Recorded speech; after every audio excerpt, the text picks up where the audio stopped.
Akkam jirtu ilmaan Oromoo maraaf baganaaf jiraattanii har'a geessanii yaada kiyya isinii waliin qoodachuuf dhufe. Qabsoon uummata Oromoo eenyutu galmaan gahuu eenyutu galmaan hin geenye ka jettu isiniif qabadhee dhufe obsaan na caqasa. Qabsoon uummata Oromoo inni galmaan gahuu isa dhugaaf jecha socho'uudha. Saba Oromoo isa gara tokkummaatti yaamuudha. Akkasumas maamii shakkii tokko malee diinatti yaaddoo naquudha. Saba isaaf hamma wareegama lubbuutti kan dhaabbatudha. Kana jechuunis ijji namaa lama wagga ilaaluuf deemtu gargar baaftee hin ilaaltu, bakkuma tokko ilaalti.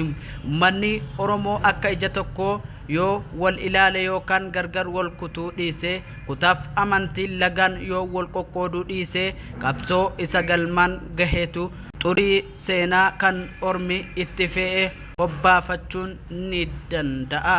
Haa ta'u malee qabsoon akkuma diina ofirraa fonqolchuuf yaadamutti itti jabaatan malee yoo itti laafan galmaan gahuu hin danda'amu.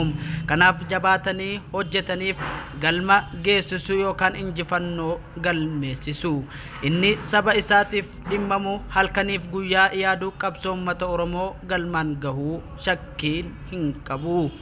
Qabsoon maqaadha, maqaanis qabsoodha. Inni qabsaaniif uummata Oromootiif qabsoo kan inni baadhatee deemu isa dhugaaf jecha kaatudha. Inni eenyu yoo jettan ilma namaati. Qabsoon bakka lamatti qoodamti. Isinis tokko qabsoo dhuunfaa fi lama qabsoo sabaati. Qabsoo dhuunfaa jechuun maal jechuudha? Qabsoo dhuunfaa jechuun jireenya jijjiirrachuu, fuudhaaf jecha deemu, konkolaataan bitadha jedhanii yaadu, gamoon ijaarradha jedhanii yaadu yookaan biyyoota garaagaraan deema jedhanii yaaduu fi kan kana fakkaatanidha. Kun qabsoo dhuunfaa jedhama. Yaadannoon isaa hagati jirtu qofaadha. Gaafa duute ofii keef tattaafattee duute waan ta'eef aalii kee qofatu si yaadata. Qabsoo sabaa jechuun maal jechuudha? Qabsoo sabaa jechuun saba ofiif bu'aa buusu, dhugaa sabaaf jecha dubbachuu, saba gara bilisummaatti yaaduu, dhimma oromummaaf jedhanii kaachuu. Inni kun seenaa hin dagatamnedha.